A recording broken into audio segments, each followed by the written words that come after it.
West cost ਦੇ ਵਿੱਚ flooding ਤੋਂ ਮੀਂਹ ਤੋਂ ਹਜੇ ਲੋਕਾਂ ਨੂੰ ਚੈਨ ਨਹੀਂ ਆ ਰਹੀ, ਪਰ ਅਲਬਾਮਾ ਦੇ ਵਿੱਚ ਟੋਰਨੈਡੋਜ਼ ਨੇ ਤਬਾਹੀ ਮਚਾਣੀ ਸ਼ੁਰੂ ਕਰ ਦਿੱਤੀ ਆ। 5 ਲੋਕਾਂ ਦੀ ਆਲਰੇਡੀ ਅੱਜ ਮੌਤ ਹੋ ਗਈ ਆ। 2 ਦਰਜਨ ਤੋਂ ਵੱਧ ਟੋਰਨੈਡੋਜ਼ ਨੇ ਸਾਊਥ ਈਸਟ ਅਲਬਾਮਾ ਵਾਲਾ ਜੋ ਏਰੀਆ ਆ ਉੱਥੇ ਹਿੱਟ ਕੀਤਾ ਹੈਗਾ।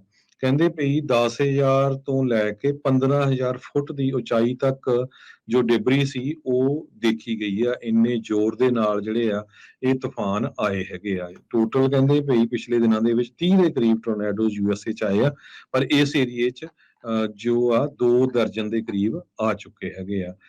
5 ਜਣਿਆਂ ਦੀ ਮੌਤ ਹੋ ਚੁੱਕੀ ਆ। ਕਈਆਂ ਦੇ ਜਿਹੜੀ ਆ ਪ੍ਰਾਪਰਟੀ ਦਾ ਬੜਾ ਨੁਕਸਾਨ ਹੋਇਆ। ਬੜੇ ਬੜੇ ਸਟੋਰਾਂ ਦੀਆਂ ਰੂਫਸ ਵੀ ਜਿਹੜੀਆਂ ਆ ਉੱਡ ਗਈਆਂ ਹੈਗੀਆਂ ਆ। 1,47,000 ਦੇ ਕਰੀਬ ਕਸਟਮਰ ਜੋ ਅਲਬਾਮਾ, ਜਾਰਜੀਆ ਤੇ ਟੈਨਸੀ ਦੇ ਵਿੱਚ ਹੈਗੇ ਆ, ਉਹ ਪਾਵਰ ਆਊਟੇਜ ਡਾਟ ਯੂਐਸ ਦੇ ਮੁਤਾਬਕ ਹਜੇ ਤੱਕ ਵੀ ਬਿਨਾਂ ਬਿਜਲੀ ਤੋਂ ਆ। ਜੀ, ਮਾਰਗਨ ਕਾਊਂਟੀ ਦੇ ਵਿੱਚ ਹੀ ਇਕੱਲੇ ਕਹਿੰਦੇ ਇਸ ਸਟਾਰਮ ਦੇ ਕਰਕੇ 15 ਜਾਣਿਆਂ ਦੇ ਫੱਟੜ ਹੋਣ ਦੀਆਂ ਜਿਹੜੀਆਂ ਸੂਚਨਾਵਾਂ ਉਹ ਮਿਲੀਆਂ ਆ। ਆਲਦੋ ਕਹਿੰਦੇ ਵੀ ਚੰਗੀ ਗੱਲ ਇਹ ਆ ਵੀ ਕਿਸੇ ਵੀ ਲਾਈਫ ਥ੍ਰੈਟਨਿੰਗ ਨਹੀਂ ਹੈਗੀ। ਸੋ ਰੁੱਖਾਂ ਦੇ ਰੁੱਖ ਪੱਟ ਕੇ ਘਰਾਂ ਦੇ ਵਿੱਚ ਵੱਜੇ, ਘਰਾਂ ਦੀਆਂ ਛੱਤਾਂ ਵਾਲਸ ਜਿਹੜੀਆਂ ਆ ਉਹ ਉੱਡ ਗਈਆਂ ਤੇ ਬਿਜਲੀ ਦੇ ਖੰਭੇ ਵੀ ਜਿਹੜੇ ਆ ਪੂਰੀ ਤਰ੍ਹਾਂ ਜਿਹੜੇ ਉਹ ਨੁਕਸਾਨੇ ਇਸ ਦੇ ਵਿੱਚ ਗਏ ਨੇ। ਸੋ ਹੁਣ ਤੁਸੀਂ ਆਪਣੇ ਸਾਹਮਣੇ ਆ ਹਰਜੋਤ ਸਿੰਘ ਜੀ ਵੀ ਮੌਸਮ ਦੀਆਂ ਜਿਹੜੇ ਟ੍ਰੈਂਡਸ ਲਗਾਤਾਰ ਜਿਹੜੇ ਉਹ ਬਦਲ ਰਹੇ ਆ। ਇੱਦਾਂ ਦੀਆਂ ਘਟਨਾਵਾਂ ਹੁਣ ਇੰਨੀਆਂ ਕੁ ਜ਼ਿਆਦੀਆਂ ਜਿਹੜੀਆਂ ਉਹ ਹੋ ਰਹੀਆਂ ਨੇ ਵੀ ਇਸਨਾਂ ਦੇ ਉੱਤੇ ਕਾਬੂ ਪਾਉਣਾ, ਇਹਦੇ ਨਾਲ ਦੇਖੋ ਹੁਣ ਜਾਨੀ ਤੇ ਮਾਲੀ ਨੁਕਸਾਨ ਕਿੰਨਾ ਹੋ ਰਿਹਾ। ਕਿੰਨਾ ਕੁ ਚਿਰ ਜਿਹੜੇ ਸੂਬੇ ਜਾਂ ਕੰਟਰੀ ਇੱਦਾਂ ਦੀਆਂ ਚੀਜ਼ਾਂ ਤੋਂ ਸਰਵਾਈਵ ਕਰ ਸਕਣਗੇ, ਬੜੀ ਮੁਸ਼ਕਿਲ ਆ। ਤੇ ਜਲਦ ਹੀ ਇਹਨਾਂ ਵੈਦਰ ਕੰਡੀਸ਼ਨਸ ਨੂੰ ਲੈ ਕੇ ਜਿਹੜਾ ਕਲਾਈਮੇਟ ਚੇਂਜ ਇਸ ਦੇ ਪਿੱਛੇ ਕਿਤੇ ਨਾ ਕਿਤੇ ਹਵਾਲਾ ਦਿੱਤਾ ਜਾਂਦਾ ਆ, ਉਸ ਦੇ ਉੱਤੇ ਕਾਬੂ ਪਾਉਣ ਦੇ ਲਈ ਸਖਤ ਕਦਮ ਚੁੱਕਣ ਦੀ ਜ਼ਰੂਰਤ ਹੈਗੀ ਆ।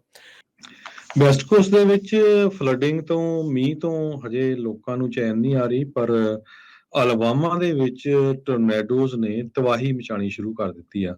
5 ਲੋਕਾਂ ਦੀ ਆਲਰੇਡੀ ਅੱਜ ਮੌਤ ਹੋ ਗਈ ਆ। 2 ਦਰਜਨ ਤੋਂ ਵੱਧ ਟੋਰਨੈਡੋਜ਼ ਨੇ ਸਾਊਥ ਈਸਟ ਅਲਬਾਮਾ ਵਾਲਾ ਜੋ ਏਰੀਆ ਆ ਉੱਥੇ ਹਿੱਟ ਕੀਤਾ ਹੈਗਾ। ਕਹਿੰਦੇ ਪਈ 10,000 ਤੋਂ ਲੈ ਕੇ 15,000 ਫੁੱਟ ਦੀ ਉਚਾਈ ਤੱਕ ਜੋ ਡਿਬਰੀ ਸੀ ਉਹ ਦੇਖੀ ਗਈ ਆ। ਇੰਨੇ ਜ਼ੋਰ ਦੇ ਨਾਲ ਜਿਹੜੇ ਆ ਇਹ ਤੂਫਾਨ ਆਏ ਹੈਗੇ ਆ। ਟੋਟਲ ਕਹਿੰਦੇ ਪਈ ਪਿਛਲੇ ਦਿਨਾਂ ਦੇ ਵਿੱਚ 30 ਦੇ ਕਰੀਬ ਟੋਰਨੈਡੋ ਯੂਐਸਏ ਚ ਆਏ ਆ, ਪਰ ਇਸ ਏਰੀਏ ਚ ਜੋ ਆ 2 ਦਰਜਨ ਦੇ ਕਰੀਬ ਆ ਚੁੱਕੇ ਹੈਗੇ ਆ।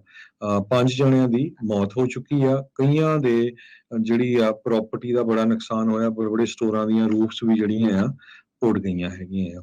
1,47,000 ਦੇ ਕਰੀਬ ਕਸਟਮਰ ਜੋ ਅਲਬਾਮਾ, ਜਾਰਜੀਆ ਤੇ ਟੈਨਸੀ ਦੇ ਵਿੱਚ ਹੈਗੇ ਆ, ਉਹ ਪਾਵਰ ਆਊਟੇਜ ਡਾਟ ਯੂਐਸ ਦੇ ਮੁਤਾਬਕ ਹਜੇ ਤੱਕ ਵੀ ਬਿਨਾਂ ਬਿਜਲੀ ਤੋਂ ਆ।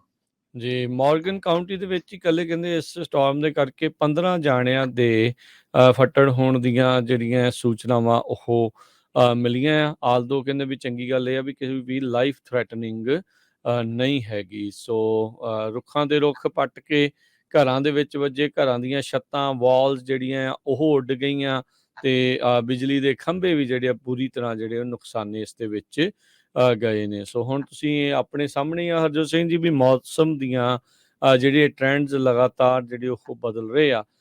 ਇੱਦਾਂ ਦੀਆਂ ਘਟਨਾਵਾਂ ਹੁਣ ਇੰਨੀਆਂ ਕੁ ਜ਼ਿਆਦੀਆਂ ਜਿਹੜੀਆਂ ਉਹ ਹੋ ਰਹੀਆਂ ਨੇ ਵੀ ਇਸਨਾਂ ਦੇ ਉੱਤੇ ਕਾਬੂ ਪਾਉਣਾ, ਇਹਦੇ ਨਾਲ ਦੇਖੋ ਹੁਣ ਜਾਨੀ ਤੇ ਮਾਲੀ ਨੁਕਸਾਨ ਕਿੰਨਾ ਹੋ ਰਿਹਾ। ਕਿੰਨਾ ਕੁ ਚਿਰ ਜਿਹੜੇ ਸੂਬੇ ਜਾਂ ਕੰਟਰੀ ਇੱਦਾਂ ਦੀਆਂ ਚੀਜ਼ਾਂ ਤੋਂ ਸਰਵਾਈਵ ਕਰ ਸਕਣਗੇ, ਬੜੀ ਮੁਸ਼ਕਿਲ ਆ। ਤੇ ਜਲਦ ਹੀ ਇਹਨਾਂ ਵੈਦਰ ਕੰਡੀਸ਼ਨਸ ਨੂੰ ਲੈ ਕੇ ਜਿਹੜਾ ਕਲਾਈਮੇਟ ਚੇਂਜ ਇਸ ਦੇ ਪਿੱਛੇ ਕਿਤੇ ਨਾ ਕਿਤੇ ਹਵਾਲਾ ਦਿੱਤਾ ਜਾਂਦਾ ਆ, ਉਸ ਦੇ ਉੱਤੇ ਕਾਬੂ ਪਾਉਣ ਦੇ ਲਈ ਸਖਤ ਕਦਮ ਚੁੱਕਣ ਦੀ ਜ਼ਰੂਰਤ ਹੈਗੀ ਆ।